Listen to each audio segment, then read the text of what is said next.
Hello everyone and welcome back to Let's Play Donkey Kong Country 2 Diddy's Conquest. In the last part we finished off Crazy Crown Land and now we're starting off Gloomy Gulch with Ghostly Grove. And this level starts off with another new gimmick we're going to be seeing through most of this world. With these little rope, I guess you could call them enemies?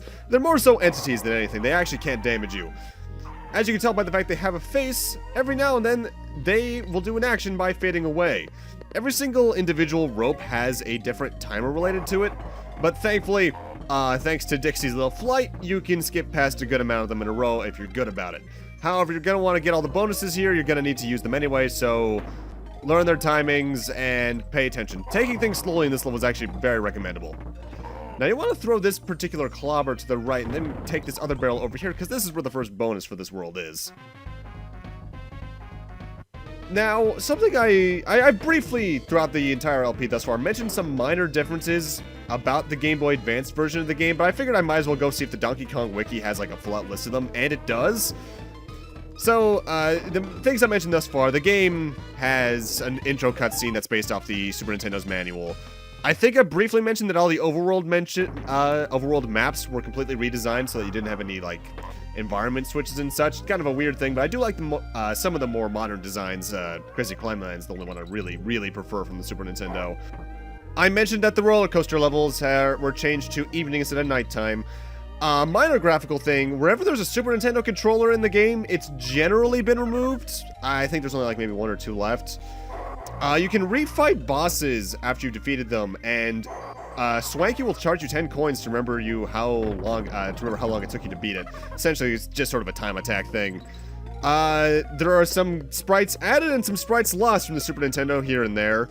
The Kongs and all of the enemies have some new voice clips recorded. And by that I mean they just ripped them right out of Donkey Kong 64. And probably the most important change to me, and I think Game Boy Advance 1 did this as well. You can now save anywhere on the menu.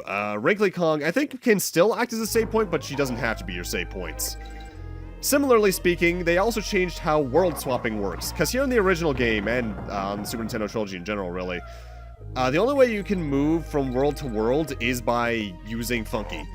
In the Game Boy Advance versions, they gave you the ability to do that through other methods, and generally just changed Funky into a minigame. Speaking of which, I mentioned they added some mini-games to the game in general, and those are Bag-a-Bug, Diddy's Dash Espresso Racing, and the Funky's Flights. And to compensate for how much content they added with those mini-games, they also added DK coins for beating some of them, increasing the overall number in the game from 40 to 62, so there's a new 100% bonus to get. There's also just some general tweaks here and there, like the music quality being much worse due to the fact it's the Game Boy Advance sound chip and not the Super Nintendo sound chip. The Super Nintendo ports on the GBA really suffered from that. And I've seen that people can fix it on their own, but I think that's only through the additions that an emulator allows you to do. Because I know, like, Final Fantasy 6 Advance, I think maybe 5 Advance, has a corrected sound version that just changes the music back to Super Nintendo instruments. So it's possible, but I'm guessing it was just sort of a hardware thing where you can do that on a program, no problem. Either way, time for another roller coaster level. This time we got, I think these guys are called creeps or something in the background. I forget all the enemy names for the most part in these games. There's a timer on the top, and what that is indicating how long it is before the ghost behind you reaches you and damages you. It's not an instant kill. Throughout the stage, though, are plus and minus barrels. Plus barrels add to the timer, minus barrels subtract from it. You just need to get all the plus barrels you can along the way to avoid damage, while also avoiding pits and such. If anything, honestly, I don't find the gimmick of this stage that hard at all, though I imagine kids playing this game could find this level kind of scary. I've heard some other LPs mention they were scared by this level when they were kids. Unfortunately, or I guess fortunately in my case, I didn't play this game growing up, so I didn't have that problem. The biggest difficulty in this stage comes from getting one of the bonuses. Even though the first two bonuses, as you've seen here, are very easy to get because they are quite literally right next to each other and are gotten one after the other, the third and final one is a bit specific to get. Although I have to say I also really like this track. I want to say this track might only play here though, which is sad. because this is a really tense track. And I really like when tracks are properly tense. Songs that are, say, for levels that are supposed to be tense but don't have the right energy for it just always feel wrong. To me, at least. Either way, we're actually coming up on the third bonus level for the stage, or I guess bonus room, after this third section here. What you're going to want to do, there's 2 tracks coming up. The one you need to get onto to continue the level is the top one, but the bonus is located on the bottom one. However, they're placed in such a way that you need to make a very specific jump to reach the bottom track. And I failed it there. So I'm just gonna take this death. Thank you, bees, for being here. There we go. You need to jump right before, essentially, or you can do a really short hop right at the last second. I generally just like to jump beforehand, though. And thankfully, they make the bonus very easy to compensate for this. You're going really fast here. In fact, I think your speed increases the farther in you get. But as long as you're paying attention and pressing the jump button properly, you don't have to worry about much in this bonus. Though, speaking of bonus rooms, something that I like that this particular series does when it comes to the bonuses that some other games do and some others don't, how I feel about it really depends on what game it is that after the bonus rooms, you're generally not taken too far further into the level. It's usually right next to where the entrance was, if not the entrance itself. Because I know some games, when you find the bonus areas, would slingshot you over halfway through the level. And depending on the game, or what the level is, that's fine. But for a game like this, where there's a lot of stuff for you to find, I find that they made it so that you get essentially put back right where you were to be very beneficial. Also, the DK coins are right here. That took me longer than I'd like to admit to find my first time around. Admittedly, it's clever because if you're paying attention during the level and you take every pathway, it's not there, so they could only really hide it there. And now it's time for Gusty Glade. I believe I've mentioned this before, but one of my least favorite kinds of platforming in games is wind platforming. Welcome to the wind platforming stage. As with most levels of this type, at certain points in the stage, the wind is going to change from not blowing at all to blowing behind you, thus pushing you forward farther, or blowing against you, making so you have to fight more for your jumps. In this game in particular, they're actually very specific about where each is. It's not timer-based at all. And admittedly, the speed you can get when you're moving straight forward through a wind boosting you forward is honestly pretty fun and impressive. But it also feels really uncontrollable at times thanks to Radley, who I got earlier on in the stage because we need him for a bonus in this area. Now that said, I'm a fan of this track. In fact, I think I mentioned it before, but DKC, the trilogy on the whole, I think has good soundtracks, but I think what really makes it work is that it's a good mix of relaxed atmosphere, but also melody. Don't get me wrong, there's definitely been some tense tracks. Just look at Fear Factory, the Bumblebee Hive theme, and even the last stage theme. But I think this series really excels in making some really relaxing music. David Wise is really good at that. I've heard the few stuff I think he did for the Returns games, and that's still really good music. I think he did the Aquatic Ambience remix in Tropical Freeze, and that's really good. And that jump is surprisingly hard to make. You need to bounce off with Radley just enough so that you're over the pit, but then press the jump button in such a way that you can reach the ledge still. But given the height of Radley's jump, that can be surprisingly specific to make. Thankfully, we no longer need to deal with Radley. Ah, no, the extra life, no. Yeah, that is a bit of a thing as well. Extra lives in this game, whenever they're left alone for too long, they start flying upwards, and if they fly too high upwards, you're not getting them, plain and simple.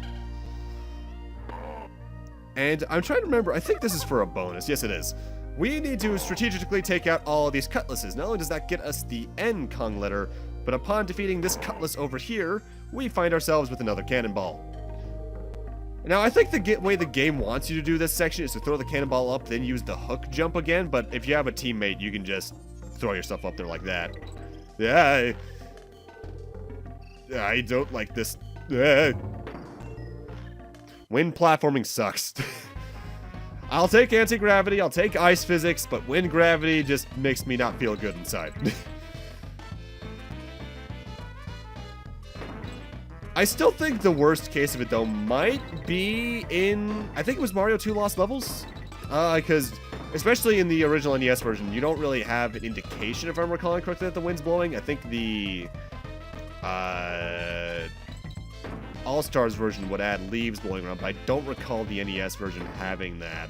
Mind you, I haven't played the NES version since, I think, before high school, so take that with a grain of salt. Oh god, it's been 8 years since I started high school, almost. Oh god. That's uncomfy.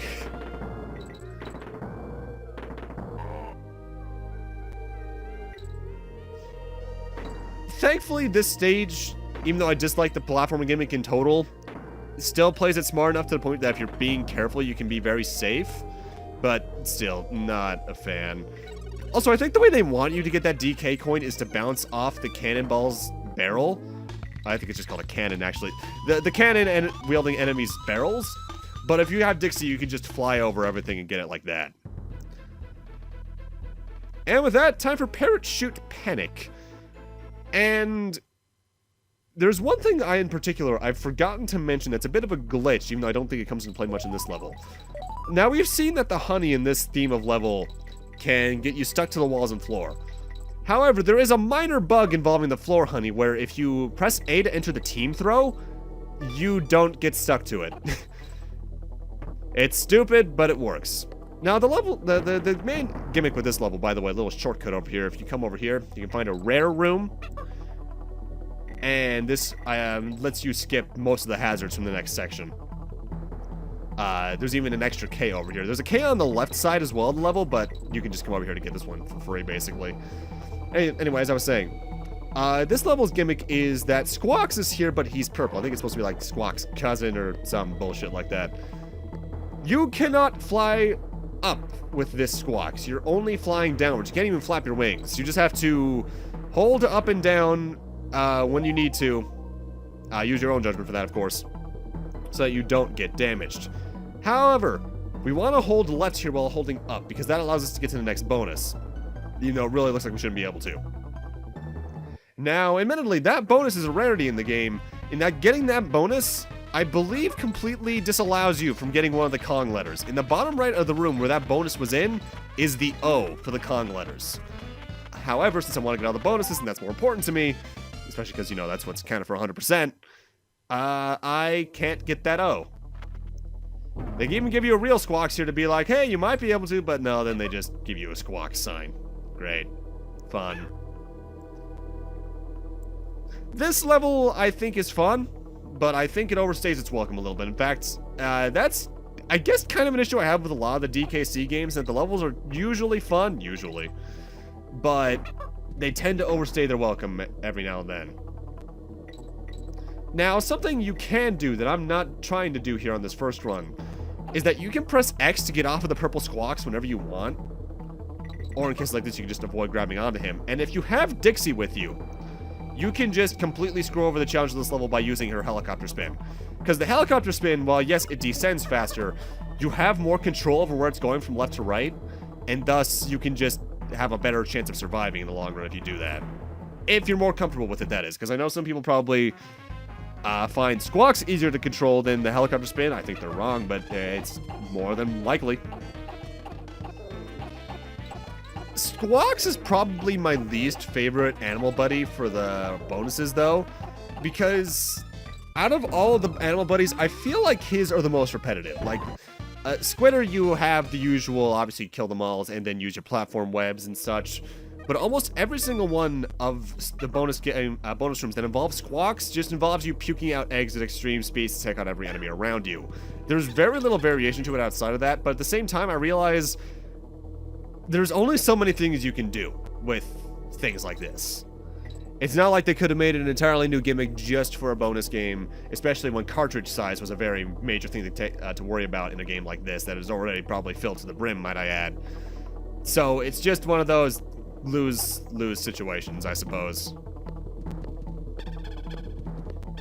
I believe at this point we're at the final descent of the level. No, almost, but if you are careful, you can actually get up to that barrel up there and you can get a banana coin. I've rarely gotten it, but you can.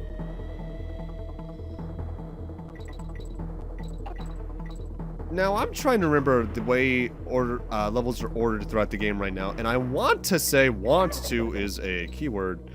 that this is the last honeybee theme level in the game, because I don't recall there being any in what's left. But at the same time, I'm also me, so for all I know, I could be just being stupid. And this is what I mean by what I mentioned earlier by, if you just skip Squawks or jump off of him, Dixie is much better for controlling yourself around, just because, first off, she's faster, but also she stops more on a dime than Squawks.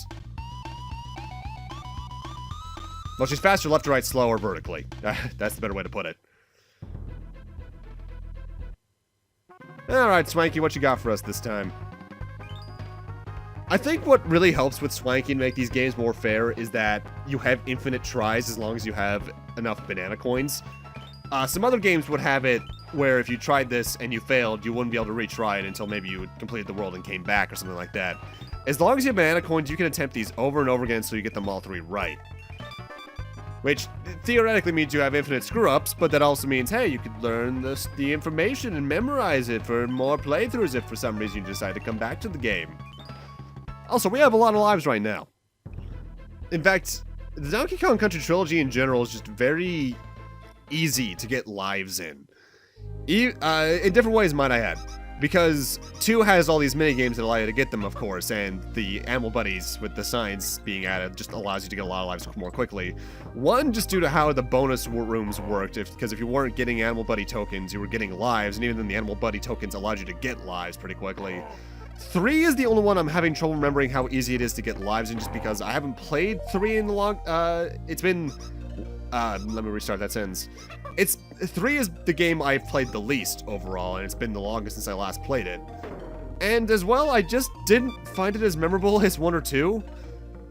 Don't get me wrong, I like some things about it. Like, I actually really like the way that game handles overworlds, and I like some of the secret areas hidden throughout it. And visually, I think it's the best looking out of the trilogy. But I just can't remember many of the levels that, except for the usual levels that gave me shit claws. Like, I'm looking at some of the lightning bolt themed stages in particular. Now, this stage in particular is rather long, and that's mostly just because they require a lot of use of Squidder's platform webs to get around here. This is going to be your main form of traversal through a good bit of the level, and you should get used to it. However, something I find interesting, one of the people who worked on the game, I believe, at some point on Twitter actually showed off some of the the level design documents for making these stages, and I recall seeing the one for Web of Woods here in particular, and what's interesting about them is that it's all just a bunch of sticky notes laid side by side with the level designs on it. And from what I can recall, that's a pretty faithful recreation of those. They probably didn't deviate too much once they got a solid design down. Honestly, no matter the game, really, I'm always a fan of when game design documents are discussed by the creators or are released by the creators, just because there's a lot of stuff you can learn about the history of a game through that. Like, I recall looking a bit at the first Diablo's design documents after that came out. I want to say around the time that game turned 10 or something. I forget the exact... It was a couple of years ago. I just find stuff like that very interesting. And even though you never saw what was in the behind-the-scenes photos of development as well, like, when Dragon Quest VII came out, I think it was the 3DS version, someone showed a picture that was, like, of the game's translated script, and it's like a full bookshelf full of binders. And it's just so cool to me. It's a lot of effort put into a game. There's a lot of effort put into a game from all angles, and I love seeing how things just develop like that. That's why I actually follow a couple of game development Twitters, just because I love seeing how things can progress.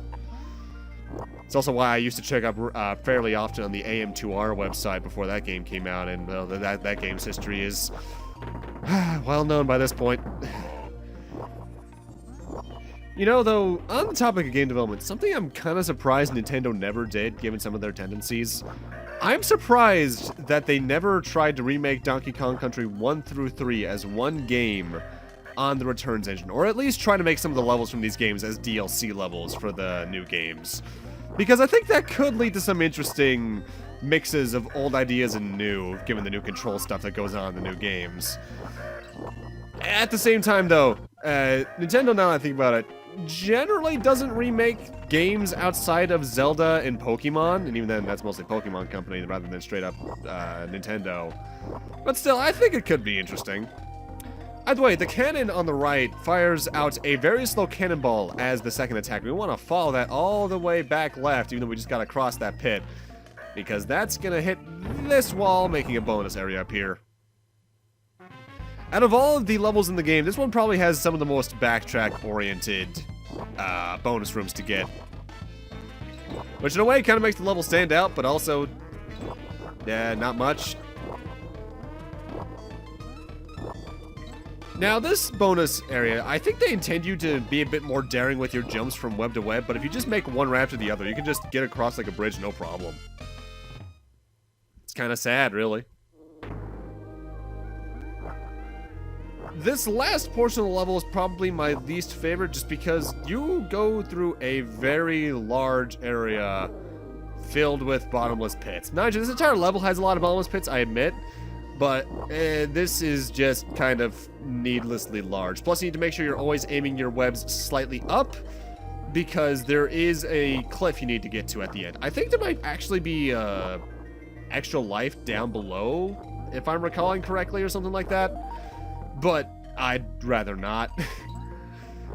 Although, admittedly, getting vertical with Squitter is no problem at all, because you just have to aim one platform web as up as you can, jump onto it, face the other direction, do the same thing, and repeat that, just basically making a staircase left to right of webs. Which is not that hard to do at all, but it's just kind of tedious, really. And once again, the Rare logo shows up. And it's probably one of the easiest bonuses in this entire world, honestly. Although, speaking of that, we're actually getting towards the end of this world. We're not finishing at this part. The boss fight alone is going to be next part. However, if you've been paying careful attention, you may have noticed we don't have the DK coin yet. That's because they once again put it on the little end of target roulette. I hate it when they do this. I've said it before, but it's just dumb. Please stop doing that game. But with that, I'm going to need to end this off here. Thank you guys for watching, and in part 6, we're going to be finishing off Gloomy Gulch before heading on to the next world. See you guys then.